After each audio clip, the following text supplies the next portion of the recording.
Ayan guys, Anli. Unlimited pastry bread, cookies, cake. 388 lang. Ayan o, kung kaya mong kainin. Oo, basta wag ka lang mag-take out daw. Bawal ang take out. At wag lang siyang, ano tawag, pa-picture tayo dyan, sa corner na yan. Okay. Galing, no? Uy, scones yan. Oh, di ba? Ang galing, oh. Oo. Pero magpapamamani pedi ako. Magkano nga po yung mani pedi? 400 pesos. Basic. Basic siya. Oh, pwedeng kainin mo to. Yan, lahat yan. Isa-isa, dala-dalawa. Bahala ka, magka-diabetic ka. Basta only 388. Wow, oh, Biscoff. Oh, ha? Day.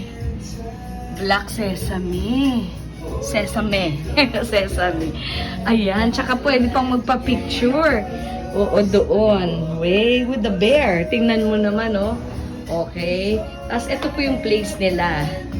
Let me see. Ikaw muna, kuya. Aha! Yay! Anyo nga sa'yo? Anyo sa'yo. Ay, kamsamida. Sa'yo. Ay, sa'yo.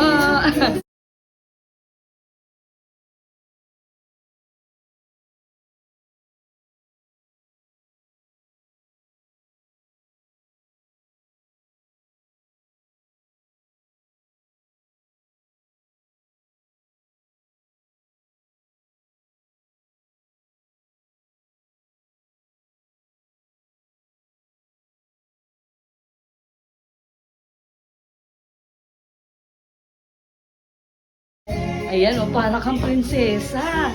Reyna.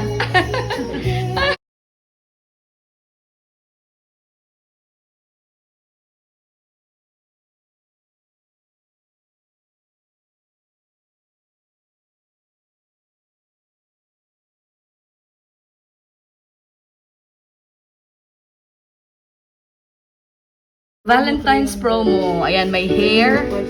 Kahapon lang ako nagpa-haircut sa bangs. Dapat dito, no? Sino nag-haircut sa inyo? Wow! Magkano haircut? 800. Glam hair, mask treatment, gel manicure, Korean nail. Ayan. I-ano nyo na lang, guys. Hindi ko na iisa-isahin. Screenshot nyo na lang. Hindi na, si Ate Rachel. Oo, siya yung ating manicurist. Yay! Okay. Diba ang ganda?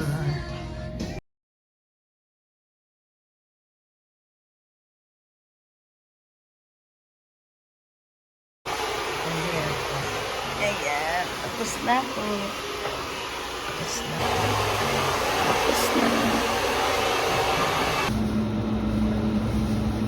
Video na, ma'am, no? Video.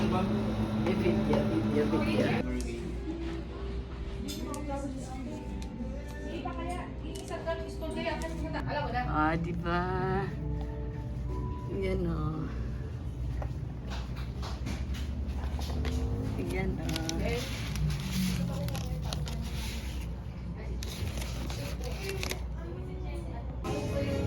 Ano, isa-isa lang ba o kukuha ako ng ano? Doon na sa Anli, no? Dining po ba? Opo, syempre. Yan po, may lagayan po doon sa ilalim po. Ito? Ay, okay. Sa bahay nangyari. Pag-out ko eh. Scones. Uy, parang pwedeng tea party tayo. Tea time. Galing. Hanggang CR.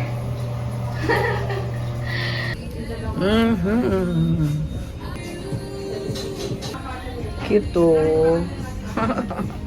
Nice. Ayan, hair, nails. Ay, may lashes din pala.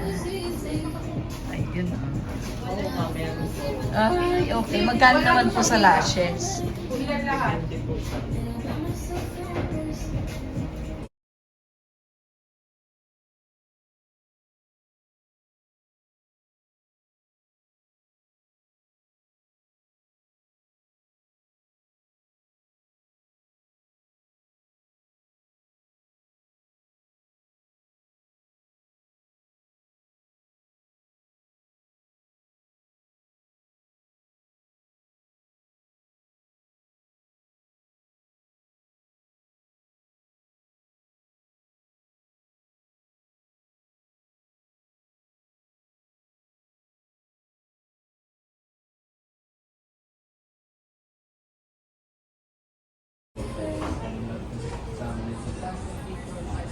din doon.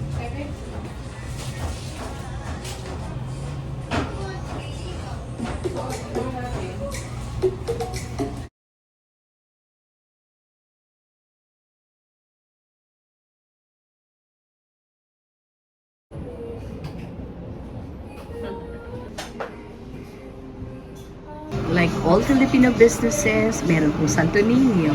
At meron din pong Holy Family. Oo, yung parang katulad ng sa akin, pero sa akin naman, Santo Niño. Ito, Holy Family. Ay, ganda. Oh, kumpleto na Jesus. Kumpleto na yung aking coverage ng Day Cafe. O, dito lang yan sa may Villamor. Di ba ang ganda? O, punta na kayo. Punta na kayo. O, yan o. O, mura lang ang mga food. At saka may mga services din. Pwede kayong magpam nails, hair, and then lashes kung gusto niyo po at the same time. O, you get this beautiful ambience. Kakain kayo ng K-sandwich o Ames Panner. Paano yun? Tapos may, yung ngayon, yung kanilang offer, actually, meron silang latte, free latte, at saka unlimited dun sa kanilang mga pastries and bread. May cake pa, oh. Ganda.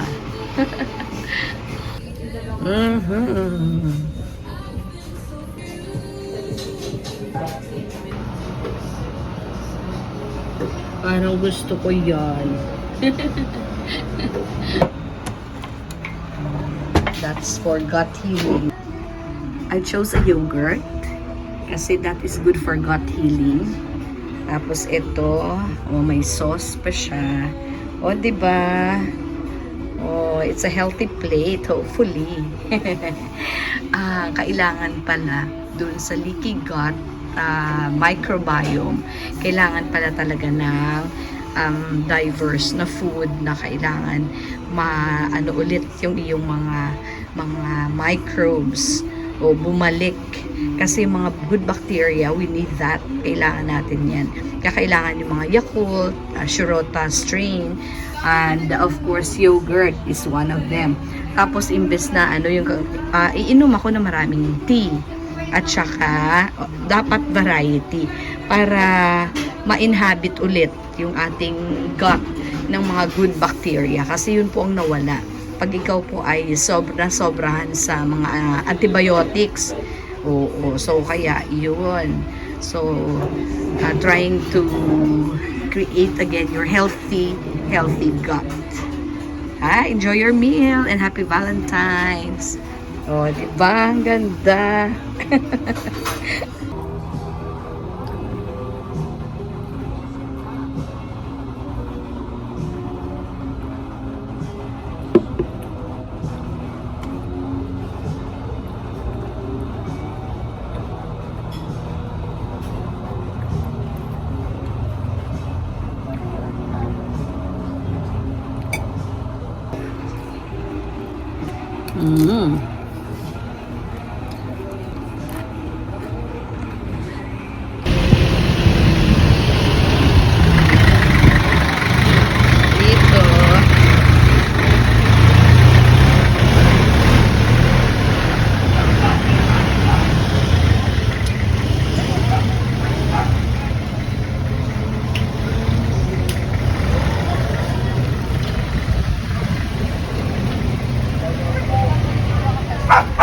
Dito lang siya, oh, ang lapit-lapit sa tricycle terminal.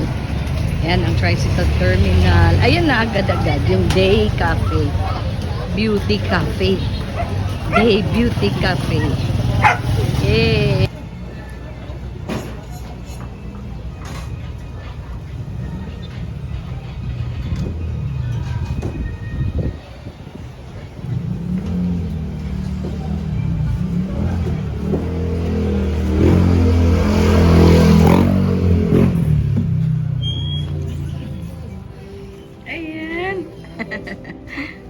Ayan na guys, si Day Beauty Cafe. Ayan na siya. Oh, ayan. and then I bought from Bolangari. At long last, meron na ulit sila. Pero hindi na bilog. Iba na yung hugis. Tingnan nyo naman. Naging ganyan na po ang hugis ng kanilang mga, anong tawag dito? French macaroons. So, see? Oh. Ay, para kay ano yan? Para kay Baby Cloud. Okay. At meron siyang, binilhan ko siya ng ice cream. Ayan guys, so yan ang binili ko, ice cream para kay Baby Cloud. Ayan na lang yung ating bouquet. At yung may-ari niyan, hindi naman dito pumunta. Ba't hindi namin pinadeliver, no? Oo, di ba? Nag-send na lang ng message, Happy Valentine's.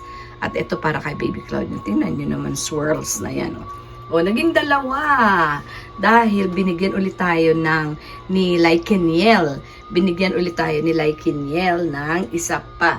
Kasabi niya, if i-face out niya na daw yung kanyang design dahil last day na daw ngayon. It's Valentine's Day actually. Hindi naman last day. Pero basta naging dalawa na yung aking ganyan. Oh. Okay. Ito mamaya na ulit ito. Ipasok ko na lang muna siya sa freezer. Guys, akala nyo kami lang ang merong Happy Valentine's. Si Cloud din. Meron din siya. Oh. Kasi wala na siyang wet food.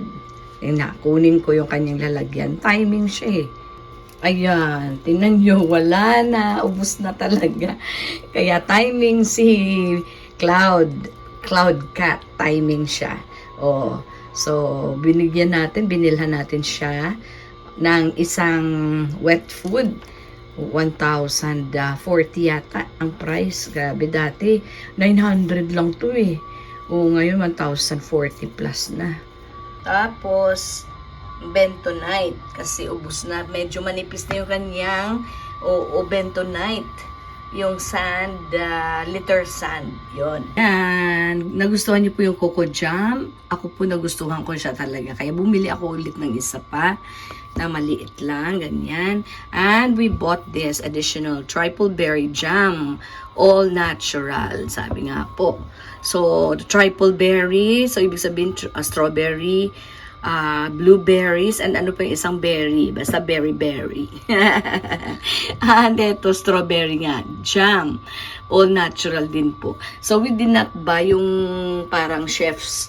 Oo, made by the chefs. Kasi mahal nga naman po yun. Oo, kasi at yun po ay mga 300 plus yung isa. Diyan tayo bumili sa 100 something lang ito. 140 yata each. Ito tableya po bukas ng umaga. So, tsokolate naman po yung sa atin. O, imagine, in order to heal itong ating gut microbiome, pagkain din lang po yung kanyang katapat. So, ito, that's why kailangan po something fermented. Ito, I bought the yogurt. Yogurt, nakadalawa na ako today. Yung isang doon sa Day, Beauty, cafe. Sa Day Beauty Cafe. At ito, tsokolate nga po. Dahil it's good for the microbiome of our gut. Yan, yung mga good bacteria ay kailangan po nating palitan. So, asan yung tinapay? Wala silang, dahil ito na lang yung aking binili. Whole wheat pandesal. Yung maliliit na pandesal, ito, lumaki na siya. Ayan po. So, ayan po. This one will be for tomorrow morning. At nakakain na po ako ngayon. Ito yung ating kinain. Ito yung ating kamote.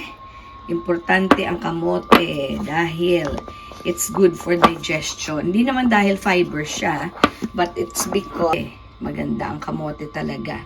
Para sa mga, for healing the gut.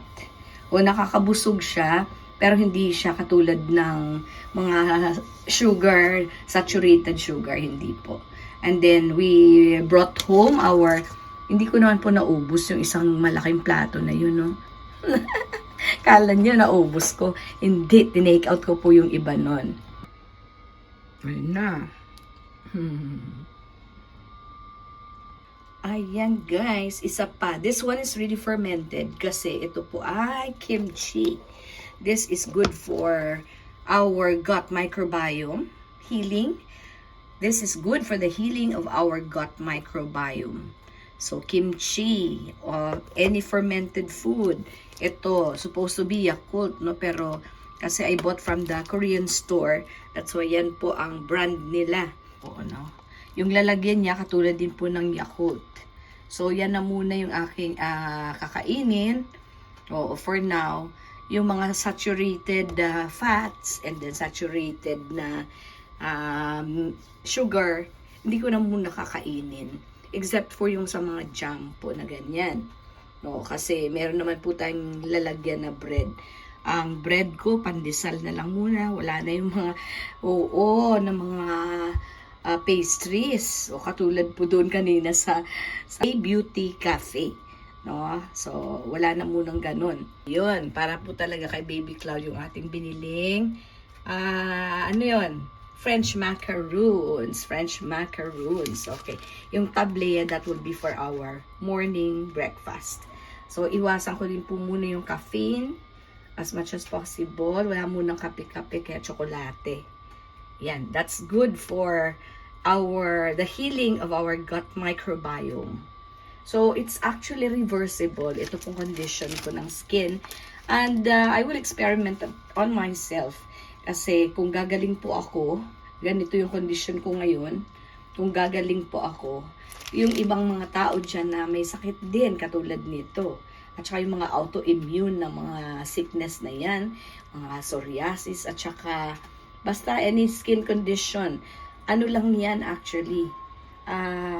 Sintomas lang ng unhealthy gut.